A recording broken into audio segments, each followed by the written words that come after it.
Welcome to the Changemakers podcast, brought to you by Graf Martin Communications, where we discuss ministry, marketing, and leadership for good. I'm your host, Ellen Graf Martin, and each episode you get to join me in conversation with some of the most interesting changemakers and groundbreakers from across Canada and beyond. Thank you for tuning in to this episode of the Changemakers podcast for a very honest conversation with Bev and Drew Marshall. Now, if you have not listened to part one of this interview where I sit down just with Drew, please download this, go back and listen now. I'd really encourage you to listen to episode 6 of the Changemakers podcast and then jump into this one. Drew was the longtime host of The Drew Marshall Show, Canada's most listened to spiritual talk show. And I've known Drew and Bev for about 15 years now. He joined us on the podcast earlier this season in episode 6, because you're going to go back and listen to that one, right? And it was a great, honest conversation about his doubt, leadership, and struggling with his faith. In this episode, I sit down with both Bev and Drew to discuss marriage, what to do when it falls apart, and whether or not ministry is compatible with wrestling with faith. In this episode, Bev, Drew, and I dive deep and we chat about what it looks like to be married to someone with major doubts about their faith, about whether it is okay to be in ministry and not have all the answers, about whether relationships can work without faith as a common denominator, about treating ministry and leadership as a job rather than having a personal relationship with your Creator, and using ministry to mask other problems like a crumbling marriage. It's a great conversation. Let's jump in. Bev and Drew, I'm so glad you are here. And Drew has told us that you started off your day watering horses and cleaning up poo. That was his word, not mine. Mm-hmm. Manure would be the nicer way to say it. Doing the morning chores. Doing the morning chores isn't much. So Bev, what would you say your life looks like now? Well, I have a little bit of quiet time to myself in the morning while Drew is getting his beauty sleep, because he requires a little bit more beauty sleep than me. He does. Hold on. I'm awake between 3 and 5 every morning. Regardless. On my knees before the Lord. Okay, now we're looking to Bev for the honest answer. Yes. BS. So I have a little bit of quiet time in the morning to myself. And then I am in business mode, cafe mode. I am looking forward to making that switch, and Drew's helping to make that switch to help me have more time at the farm, to enjoy the farm, the horses, and the gardens. But yeah, most of my time is for my cafe. And when I first met you, which was a long time ago, it would have been at one of Drew's Christmas dinners, which you were orchestrating in many ways. It was at Teen Ranch. And so yes. Are you still, I actually don't know the answer to this. Are you still at Teen Ranch? You're still involved with horses, but how many years were you at Teen Ranch? Oh, I was there most of my adult life, other than little stints where I worked elsewhere, but mostly my entire adult life as of 3.5 years ago. And then I got into this lovely cafe just as a general manager, and then ended up buying it. So kind of went from being, working crazy hours at the Christian camp at Teen Ranch to having my own business. So you've been in ministry too. So yes, most of my adult life. So I think you are actually in your own right. You've been a leader in ministry, but a very different looking leader than your husband. I think quieter. Is that fair to say? Oh, behind the scenes for sure. I mean, I've had leadership positions, being in charge of things, but I'm, a little bit more behind the scenes. Yeah. And I think a little bit more diplomatic than Drew. Oh, probably. Yes. I think that's fair to say. So when I met you Do I need to be here for this? Yeah, you need to be here eventually. Eventually you're going to be called on. No, and we both know and love Drew. You love him more though, so that's really good. Some days I'm sure that's true. So, one of the big questions. So if anyone has listened to the first podcast, they know that Drew has been a public doubter, and you were working at a Christian camp, which is an interesting dynamic. And so I guess one of my big questions for both of you, but you first, Bev, is how does that work? Like, how do you be working in the work that you do and be married to a very public wrestler doubter? And I would call him a pastor to the spiritual vagabond, which, that's a new thing for you. But yeah, how does that work?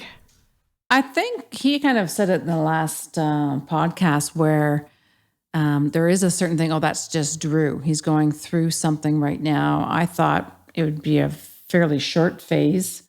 I thought, like he said, we all wrestle with that at some point, but I thought he was just wrestling that had to find out some things. Because sometimes as young people, especially in Christian camping, you come to faith, that you just adopt that faith. You go with it without having those early on checking out for yourself. So I thought he was just having that moment where he wasn't sure and asking the questions, but I thought it was going to be much more temporary than it is. Mm-hmm.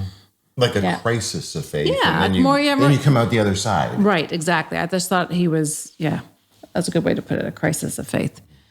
So I didn't think it was going to be an ongoing thing. And I didn't think it was going to be quite such a grand scale. But it's been very interesting for me to come alongside, because it hasn't really affected me and what I believe, but it's been able to realize that there's so many people out there that doubt their faith. And I'm very much like you, where I think I have a spiritual gift of faith too. So we just take things and we believe them for what they are without asking the questions. And we don't need to ask the questions. No. So it's just there.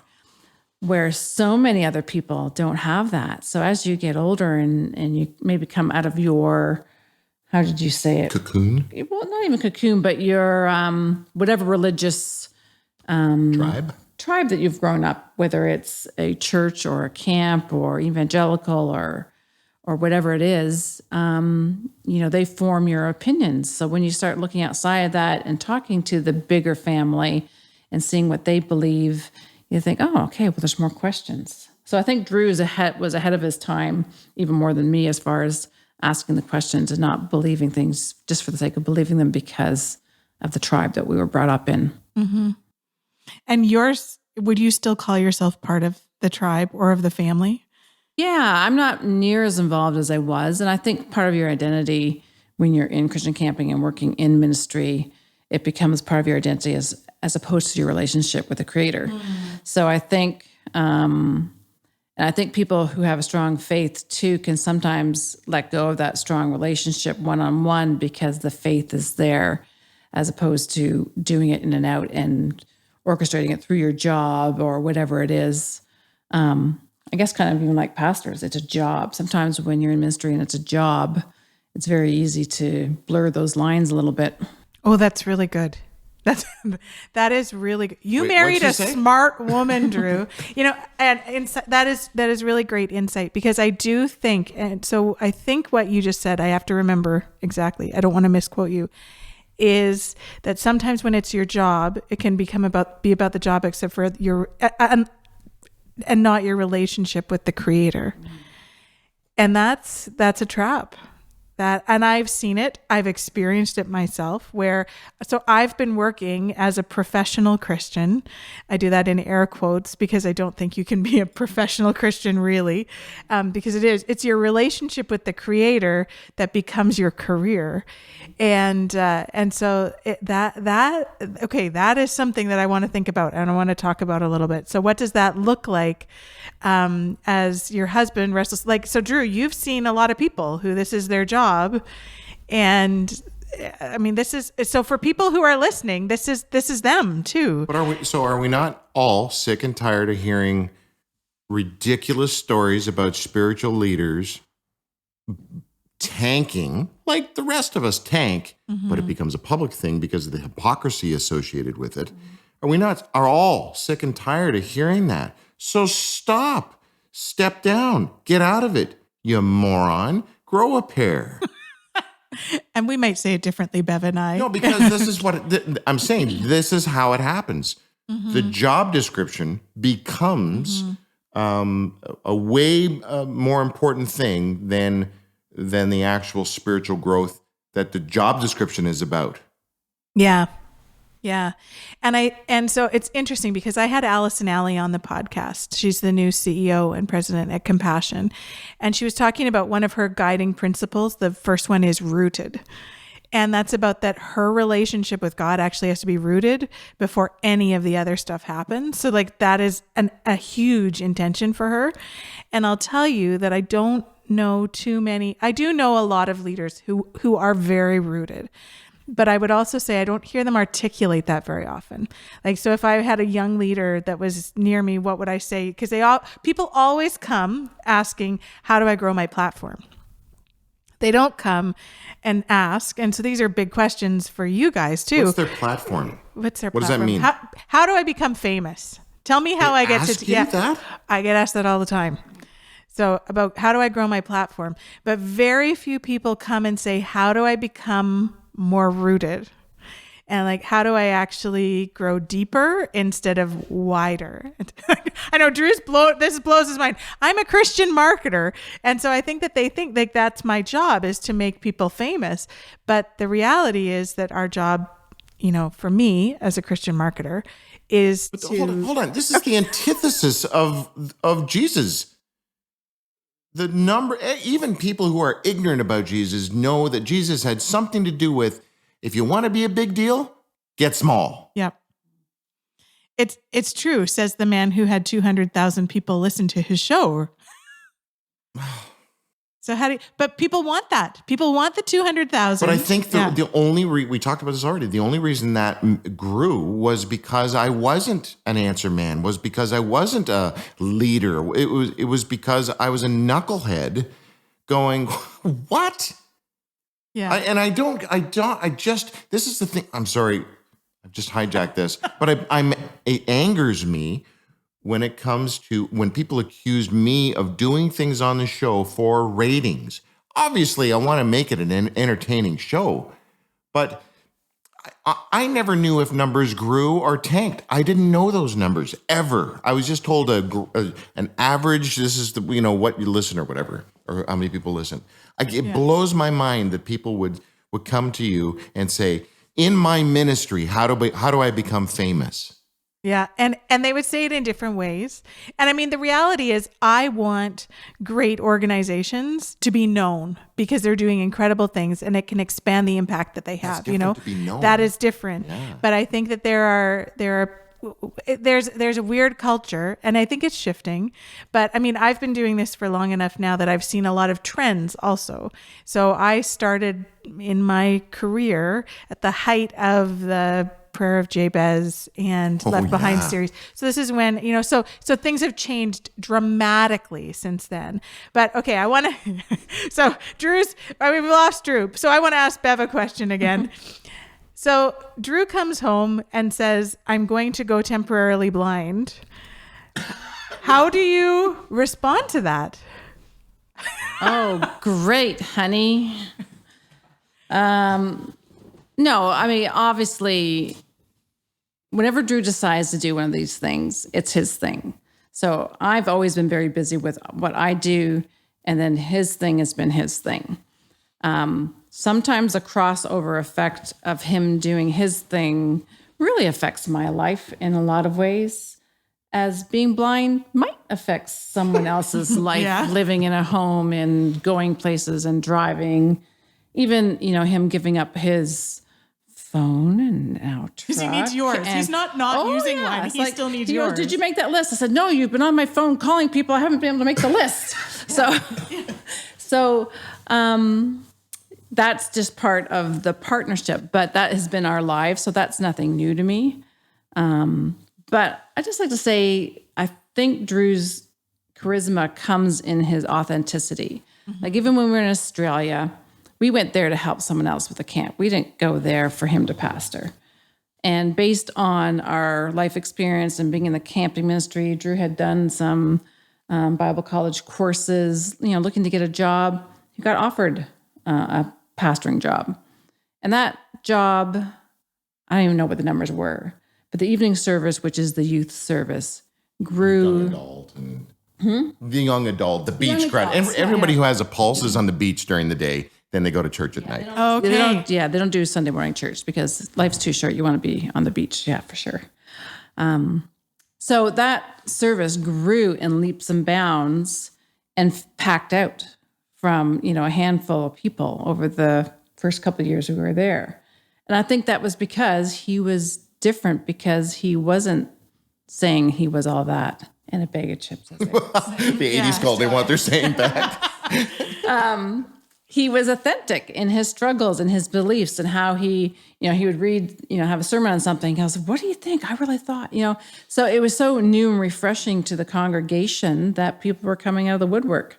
So I think his approach to life about wanting to be real and wanting to ask the real questions. So his struggle with faith, that just makes sense to me because it's real. Mm-hmm. And I know over the years, there's been so many times that he has asked for that burning bush or that fleece or that tangible, God, where are you?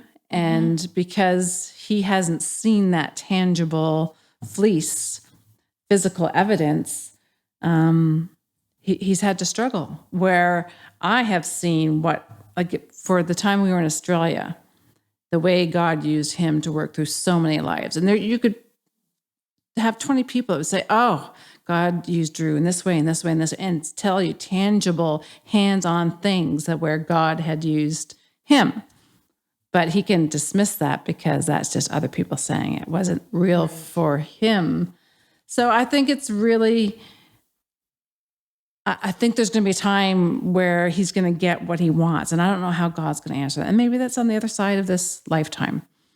And that's okay. And that's okay. I'm going to become a Pentecostal and get money. He may struggle the rest. A lot of Pentecostal friends. Yeah. Oh. He may struggle the rest of this lifetime. But I have no doubt that, God is just and faithful, and he'll say, well done, faithful servant. Yeah. At the other side of it. Yeah. And so I think Bev and I will agree a lot more on different things, because I hear this and I'm thinking the same thing. Like, I think that this radio show, I actually think it really cost your family something for this radio show to be happening. And we want to talk about that. But I think that also this is part of the ministry of your family, is that you were able to come alongside hundreds of thousands of people who are wrestling similarly. And Drew would kind of disagree with this, but I think you and I would say God used Drew and your family because you all, honestly, there's a cost for everyone. And when one person chooses to do ministry, is this true?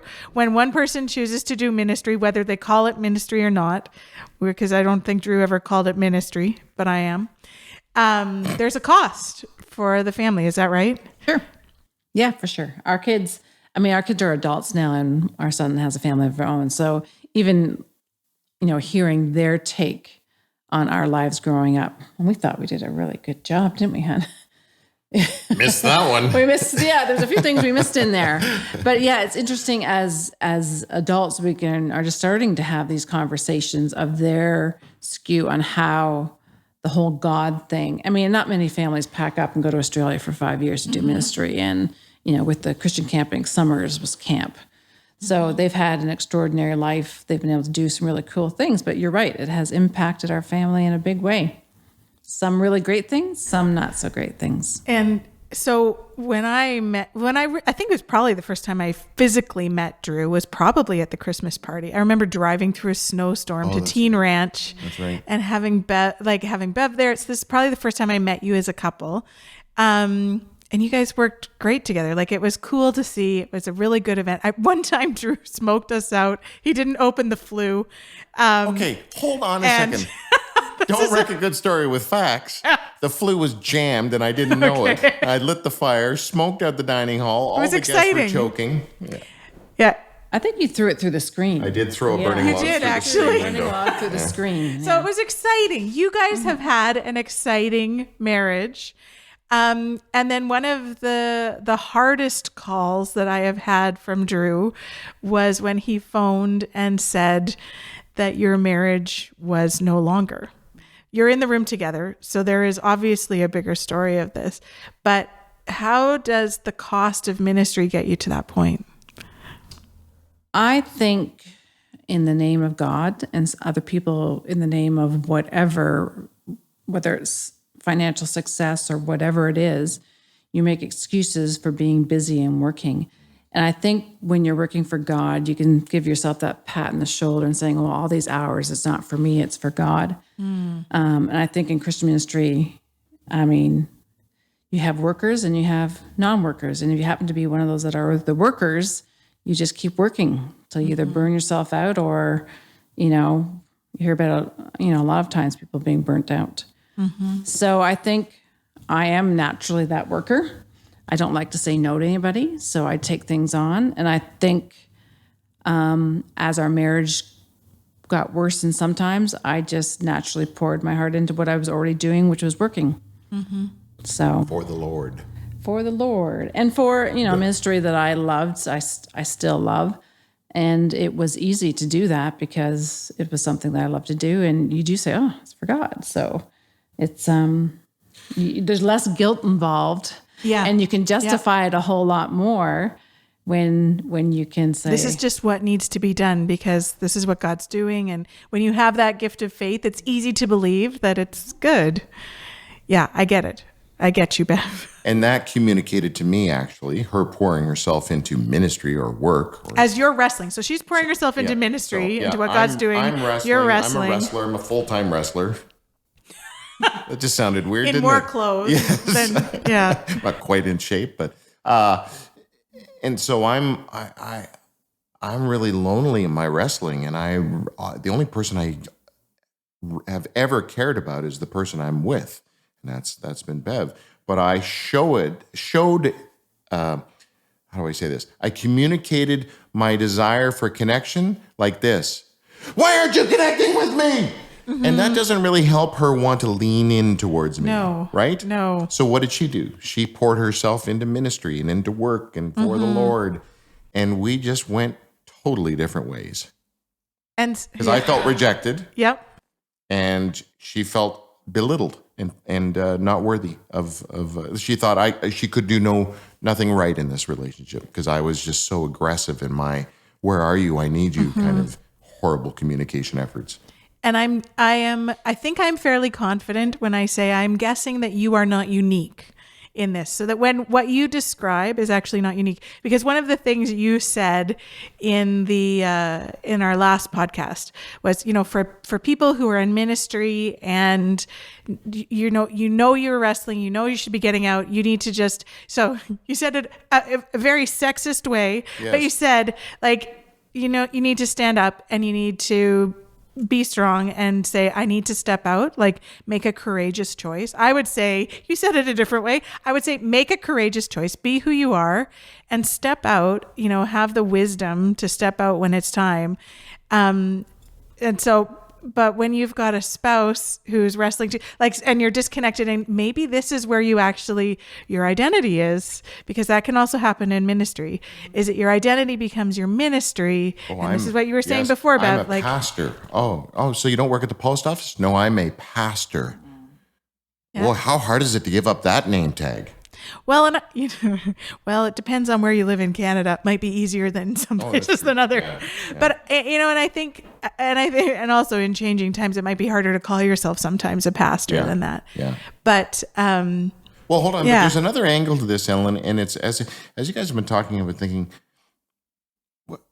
Back to Yaconelli and his book Messy Spirituality. I remember him painting this picture of, wouldn't it be? Oh no, it was a story about a guy who got up to deliver his last message as the pastor, and he said, I'm stepping down because I'm having really bad doubts about this whole thing. So I'm stepping down as your pastor. And the congregation got together, and they decided they said to him, no. He said, what do you mean, no? No, you're not stepping down. Well, what am I supposed to do then? You're supposed to stand up there every Sunday and work through what you're working through as our pastor, and we will work through it as a congregation openly. Wouldn't that be an amazing thing? But we can't do that. It's not, I think there's a bit of a pipe dream there. That may not be the reality, because in North America, we have this clash of, this crossroads of celebritydom and spiritual leadership. The apex of that is North America. and we raise our spiritual leaders up on these platforms and they become celebrities and we worship them and they are supposed to know and they can do no, we don't expect you to be perfect. Yeah, actually you do. Because if you gave me permission to unload and let you know what I'm really struggling with, you would ask me to resign. And I think some of that is shifting. I mean, as I watch culture, I see we've actually got two ways that people are going, where it's like, lay your mess all out for the world, be enormously messy, and that's authentic. Yeah, that can be weird. That's weird though, isn't it? Or there is... It's called the Drew Marshall Show. Or present yourself, as reasonably put together, admitting that you're broken, but, reasonably put together and not so messy.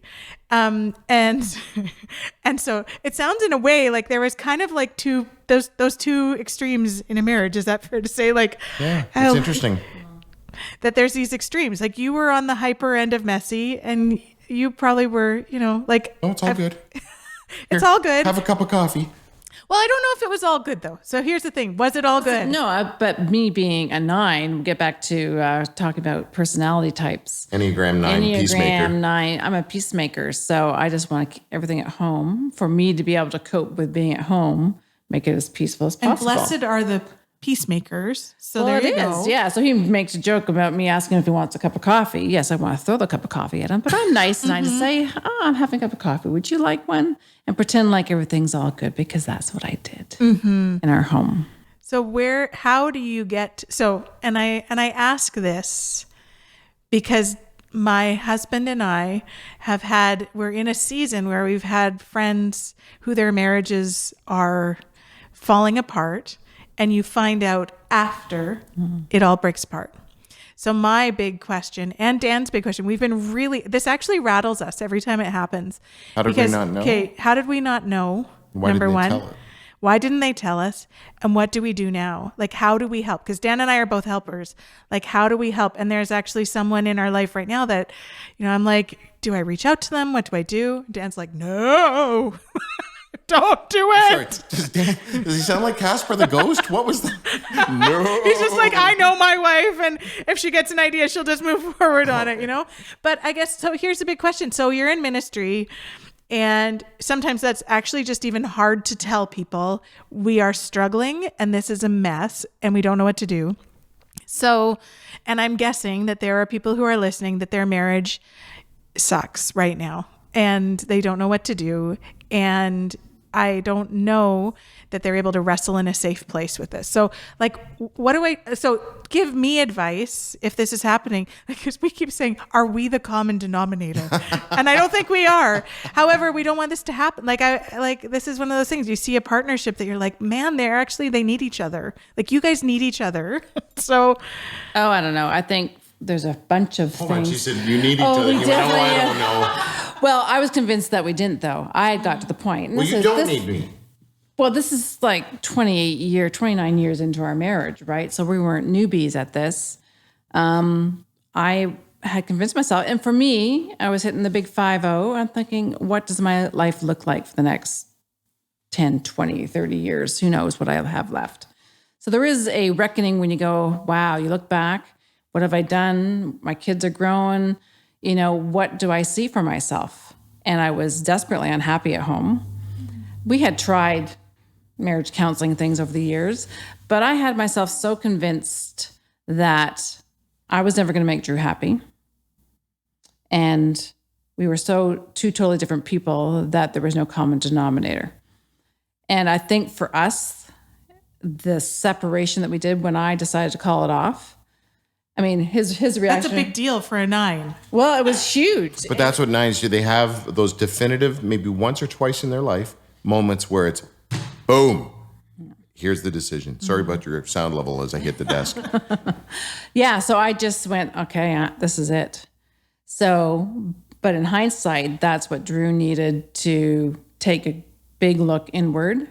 And for me, it wasn't about, there's so many extenuating circumstances why people... We didn't have any of that jazz other than our relationship wasn't what it should have been.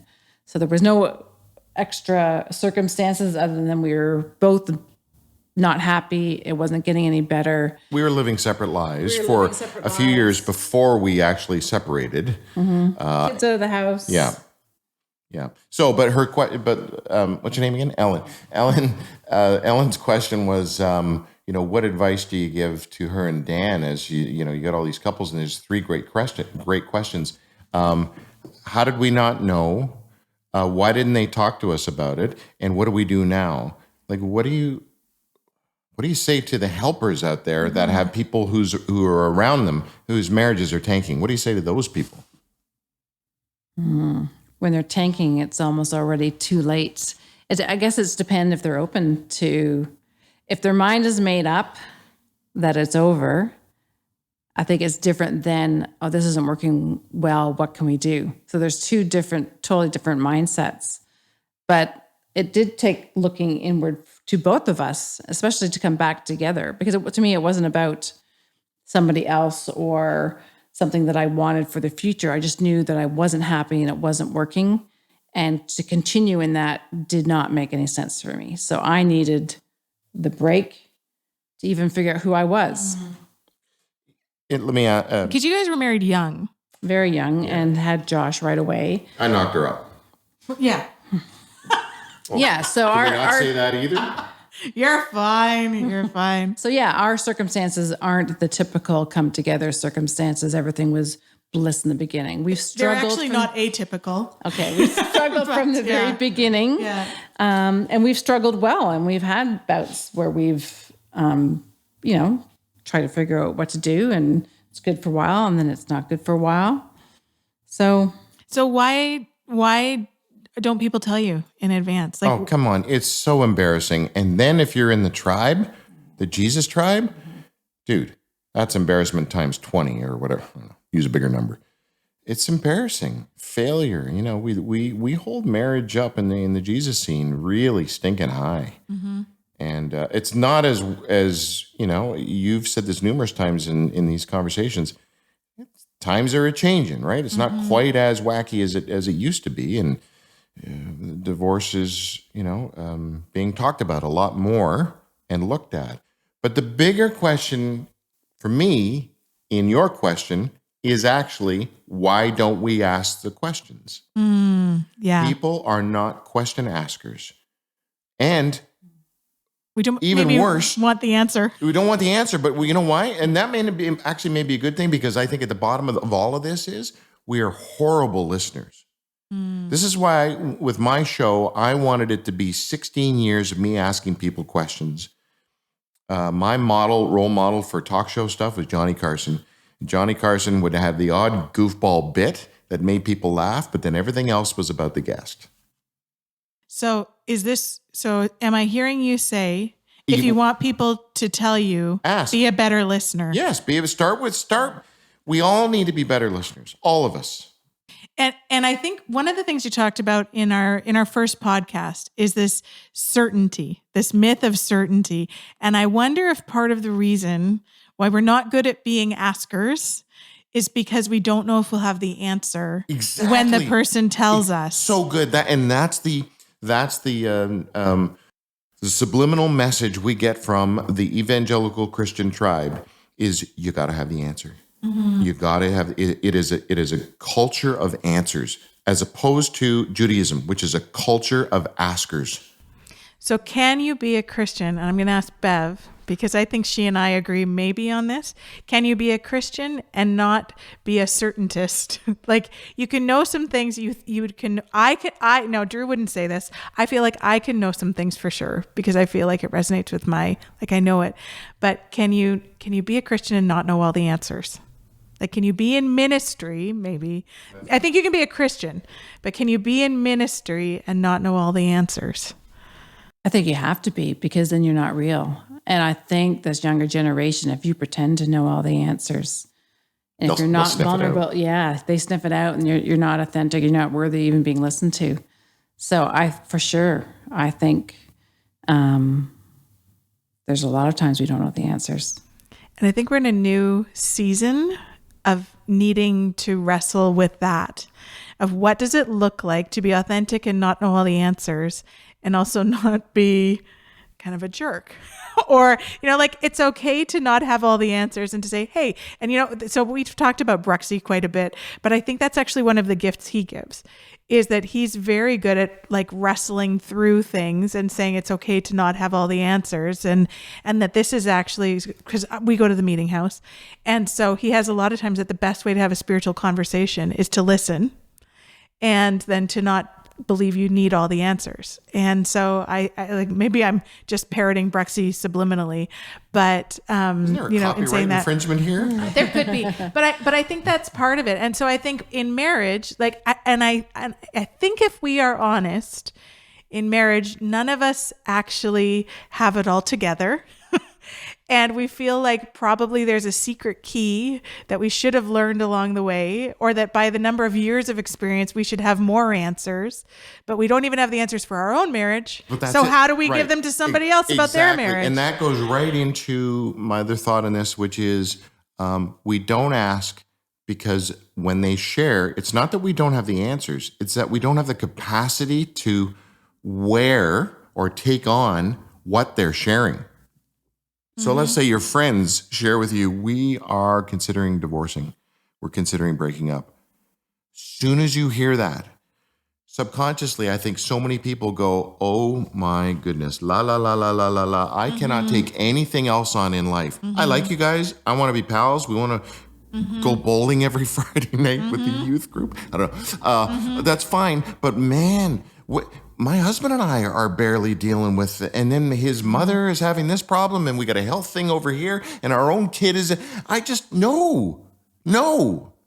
And the problem is, I said this before, but the thing I missed the most about being a pastor was being paid to be available.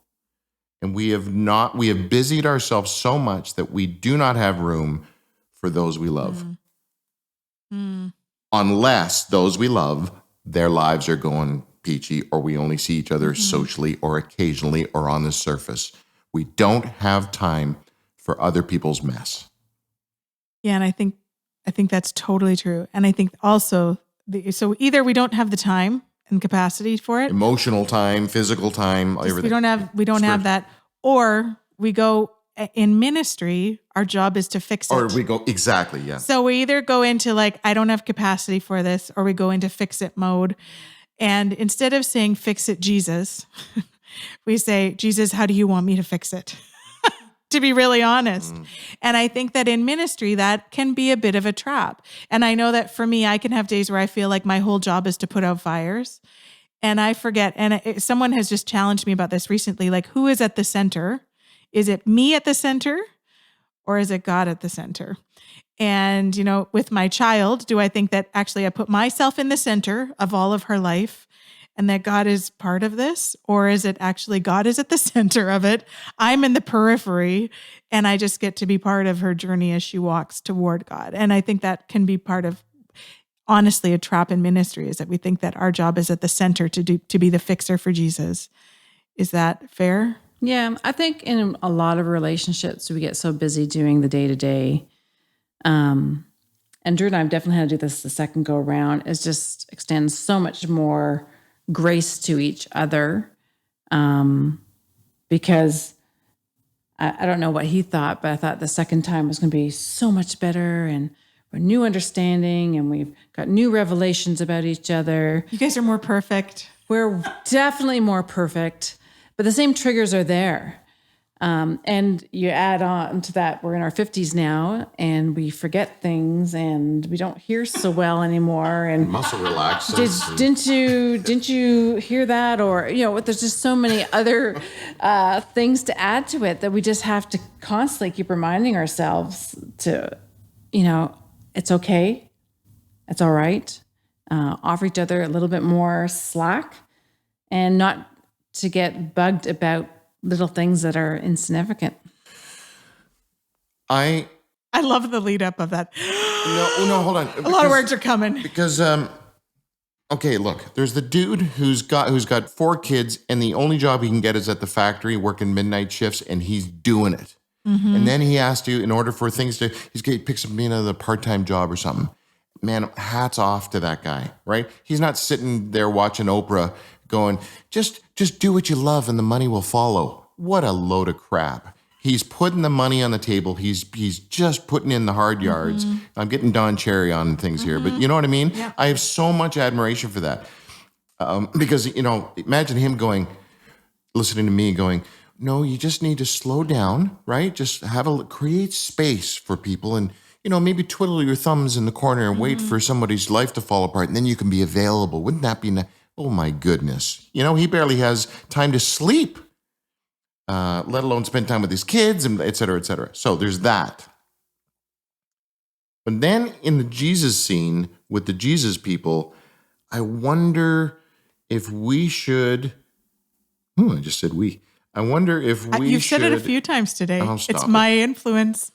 I wonder if Jesus people should be the leaders of better time management and creating space for the what ifs, for the maybes, for the friends of mine wrote the books God Winks. So for those moments where you have the encounter with that random person that you would never have had if you had filled your life with as much stuff as everybody in North America seems to be living. The rest of the world does not live like this. Yeah, and I think when we are in ministry, and because Bev, you talked about this, but I think because I was a missionary for 5 years, I've been in ministry for a long time. Because I was 21 I was 20 when I started, so that is actually a while ago. Oh, she was about to let the math out of her mouth. More than a couple decades. So there we are. But I would say I heard a lot in my early ministry life. It is better to burn out than to fade out, which means you do whatever it takes. And I've shared this with different people that actually, so it's actually not the church or a God thing that I've had to, because God never said that. God gave Sabbath. And so it's a human thing, like this idea of I need to burn out instead of fade out. But what does I need to burn out? If I burn out, which, as a family, we've even been wrestling with for me, because I carry a lot. So, if I burn out, what happens to our family? But I think that's actually something that we do need to continue. And I've been working on healing from that mindset for a lot of years now, because it's easy to do that in a Christian business, because who do I work with? I work with ministries and I care about them deeply and I care about what they're doing. And so that has a toll on a family, and whether you're pouring yourself into it intentionally or unintentionally, that's so easy to happen. So, okay, but we need to go back, because we need to hear this, because you said our second go around. So, there was a gap, so we adopted our daughter when, 7 years ago or 6.5 years ago. And so I didn't get to talk to Drew as much then, because my life looked a lot different. And he gave me space, probably because I was now an adoptive mom and he had an extra special part for me, a special grace for me because of that. Because I'm adopted. Yeah. And so this adoptive mother's heart in me, you would just give it space. But so I hear, and I go home and tell Dan, I was devastated when I heard that you guys were splitting up, because you guys are great. And I get emotional. That makes me tear up, actually. I was devastated. And then things go by and Drew's, because this is just after the Camino. So you're telling me about the Camino and not talking, which was also I actually think you've had tangible God moments because you didn't talk for 3 months. No, that was a tangible God moment for everyone else. And then you had another tangible God moment when, after your marriage had dissolved and fallen, it was gone. Bev left. And I didn't mean to sound like a victim there. No. Bev left, and it made sense. Yeah. And I think we get that. Okay. Really? I didn't have to fill that blank in the most loving way. Okay, I say that. Got it. Yeah. But then I get a call and it's changed again. So you also didn't call to say, hey, this is what's going on. It was just hey, guess what's happened? This is, not Bev's back, but that kind of idea, and that was I think that's a tangible God thing. This is a miracle that you saw in your life, whether you see it that way or not, I don't know. But like I see, because that doesn't happen too often. This is very unusual. So Couple separating for 2 years and then getting back together. Were you actually divorced? No. Or it wasn't done? No, Bev is heading right to divorce, and I probably pathetically begged her to just not do anything for a year. And then a year turned into maybe a year and a half. And then about a year and a half, we had to sell the house. We were forced to work together, getting the house ready. Normally we'd kill each other in that kind of a scenario, but it was enjoyable. It was more than enjoyable. And then we said, hey, do you want to do this? Do you want to hang out? And then it was like, wait, is this dating? What? No, it was building a friendship, a safe place where we became friends, probably for the first time. We were never friends. That's so good. We dated shortly, got pregnant, got married, never had a friendship. And all of a sudden there was this friendship, and it was wait, is this? I don't know if this is the right time to share this or not, but I had an opportunity to legitimately take on the single mind. Time up. An angel just got its wings. This is my chair hitting the table for people listening. So I legitimately allowed myself to go, you know what, Bev's not coming back. Like I've suggested and hinted and wondered and hoped no, she is happy being on her own. For her, it's not about getting into another relationship. She got 2 cats. She lived in a farm. She got a dog. She got the cafe. She's in a Hallmark movie. Oh, she created her own little Candace moment. It was beautiful. So the next thing that happens is a man in flannel. Yes. Oh, on a snowy day. So I had to sing, and allowed myself to sing. What I'm trying to say gently or awkwardly is, I considered what the possibility might be like with that person as a potential future partner, or maybe that person, or maybe that. So I allowed myself to go down that road mentally and think about it. Many people that came along. They're rare. Anyway, and holy cow. I did not know what I had until I lost it. Proverbial thing. What I found out was my priorities became very clear. What do I want in another partner, in a wife? First thing, common sense. The amount of people out there without common sense is unfreaking believable.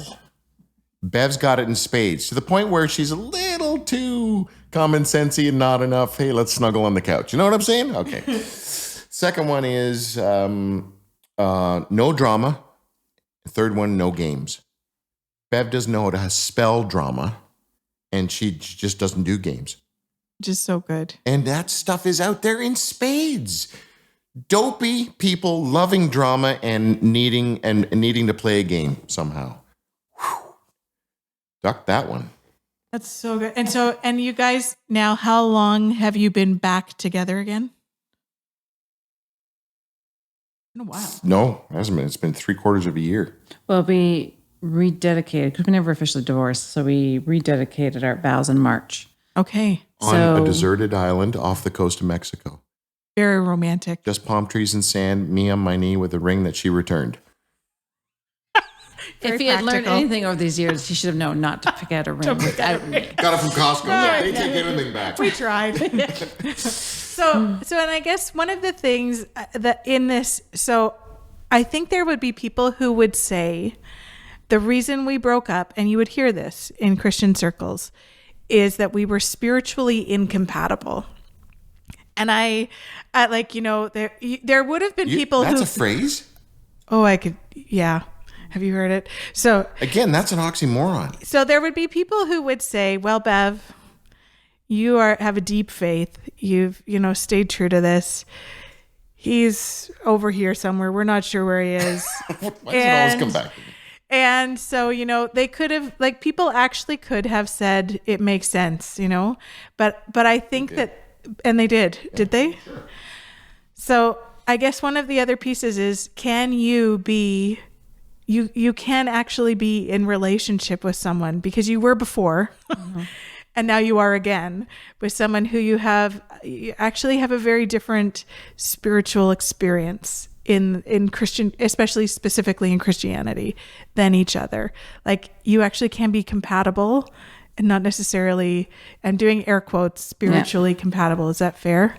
Oh, definitely. I think it can be, but it's not where I want it to be either. If I had my dream relationship, we'd still be involved. Maybe not necessarily with a church, but with another group of believers. We used to do like home church or home Bible study groups. We're just connecting with other people, networking. So That's not what she's asking. But in our relationship, yes, it's not where I think I would like it to be, but we're building on that. But am I okay with where it is? Yeah, we're compatible. He doesn't. He doesn't care where I'm at. I'm not always poking at him. How are you feeling today? Do you want to do this? Do you want to go to church? Do you want to do this? Did you see Jesus today? Yeah. It's the fleece out there. So no, I don't think that is something that has to be a common denominator like it is. I think you can struggle through your relationship without having that common denominator. Is it better? Obviously. But no, I think we found our way. Were we spiritually compatible? I'm just still freaking out over that phrase, right? You're going to get hung up on that. We don't need... No, because you start to sound like Gwyneth Paltrow here. This is So the concept of spirituality should have something to do with you being less and others being more. There should be a servant aspect to spiritual growth. For example, someone says, I'm spiritually mature, means they have a mental health problem, because that is an oxymoron. That's the most ridiculous statement in the world. There's no such thing as someone saying I'm spiritually mature. It doesn't make sense. So as far as spirit, what was the phrase again? Spiritual compatibility. If there is a spiritual dynamic between the two of you, in the two of you, and between, so first of all, if there's a spiritual dynamic in each of you individually, there's going to be a spiritual dynamic between you. And if there's a spiritual dynamic between you, then compatibility it's not the goal. That's not the idea. It's not about being compatible. It's about what takes precedent over compatibility is a service. How can I serve you? And I struggle as someone who thinks far too much about himself as an Enneagram 4, not a narcissist, just a bit of an in my head, thing. Yep. And I tend to brood over things that aren't real. Yes. I have to continually pull my head out of the largest orifice of my body and go, dude, it's not about you. Yeah. And I mean, to me, when it's spiritual compatibility is not actually the litmus test for me. I'll just be really honest about that. You hear it. It's an evangelical, again, air quote thing to say. But I honestly think, like, are you okay with each other wrestling with your faith? And as it is too, are you, I guess this is the question, can we be okay? And I think the answer from you guys is yes. You can actually be okay and be in different places and be heading toward, like, that idea of Jesus at the center means that you're heading toward him rather than you being at the center or you being at the center, even your marriage being at the center. You are two individual people heading toward the same location that looks very different for each of you. Is that fair to say? Sure, but we all grew up with being taught about the family. The husband is the head, and you lean and and there's this, as a couple. People, I don't know if there's a video or audio, whatever it is, but I'm making a teepee with my hands. As a white guy, am I allowed to say teepee? So you go like this, and they're leaning on each other, right? And that's what you do as a couple. You lean on each other. But no, that's not what you do, especially spiritually, because when one person goes, "Oh, I'm not sure there's a God anymore," well, look at the precarious position the other person is in. They're ready to collapse on, as well, if that is your definition of collapsing. But if you are two people, just what you said, Ellen, God created Bev and me individually, and our growth is not dependent on each other. And it's the same thing with happiness. Happiness is a cheap word. I've always gone for peace, but my happiness or peace, it's really hard. Hold on, let me change this. It's really hard for Bev to like me when I don't like me. Did that tie in with what I said before? Or was that just like a second thing to say? No, I was talking about happiness and compatibility. Yeah. And the only reason Bev decided to allow me into her beautiful life, peaceful life that she created again was because my happiness was not contingent upon how Bev and I got along. And hers wasn't either at that point. Yeah. It sounded like you had a pretty good thing going on. She grew a pair. Yeah, it's good. So, okay. And we need to wrap this up. We could talk forever, but I think that this conversation, and so you guys are probably the most honest couple I know to talk about ministry and leadership, even though Drew doesn't say he was a leader and Bev and I disagree with him, and marriage. And so I would say, because we've talked about like, who do we hope is listening today? I'm thinking, okay, like a 35-year-old ministry leader. I don't know if this person is male or female, and they are struggling and their marriage is not what they think it should be. And they're not sure what to do next. Like, I guess one of those pieces is some people they might hear your story and say, well, walk away, find yourself. Maybe you'll find each other again. Or like, is that the actual answer? Or is there something you would have done differently if you could have had a preemptive strike 10 years ago? Bev? If I had grown a pair earlier or had not been content to just keep the peace, because that was at the cost to me. Mm-hmm. I mean, and probably I thought I was doing that, for the kids and for the family, but in reality, it was just tearing apart our marriage because I was surface making sure everything was okay when it wasn't okay. So if I addressed the issues back when I felt the issues and didn't have this ability to want to keep the peace, plus, being so busy in what I was doing in ministry, and that took a lot out of my day, then for sure, I would say that would have made a big difference earlier on had I recognized that and not gone with, if I had identified who I was at that point and knew more about who I was and what I needed to do. So I think delving into personality types, Enneagram, understanding who you are fundamentally, who your spouse is fundamentally, opens a floodgate of information that has nothing to do with feelings. It's just information, and you can learn about each other and how that person is and how they think, and it's not their fault. So it takes the blame out of so many things when you can look at who we are and who our spouse is based on who they are, as opposed to the feelings that they make us feel.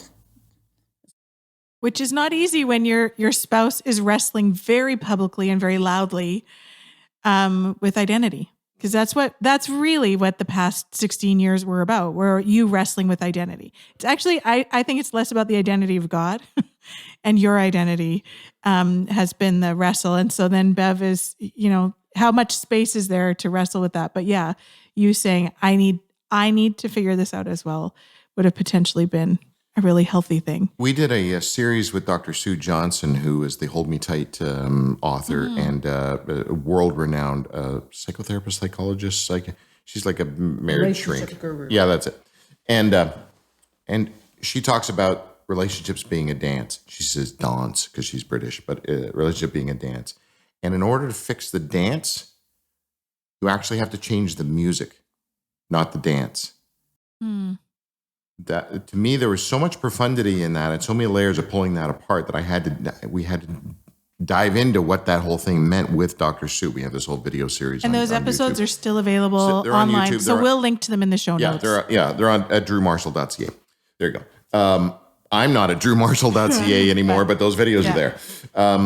And so what that meant was changing the music was like if you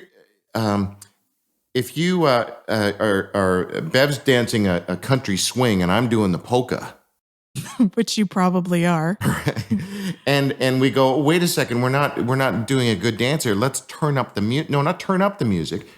Change the music. No, well, what do? Do we change it to country? Do we change it to polka? Right.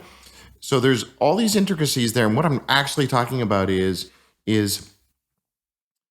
you get into bad habits in relationships where you are simply reacting based on reactions. You're reacting to reactions. You're reacting to reactions. There's nothing original anymore. You forgot what the original fight was. And Christians aren't immune to this, is what I'm hearing Holy also. heart attack. No, yeah.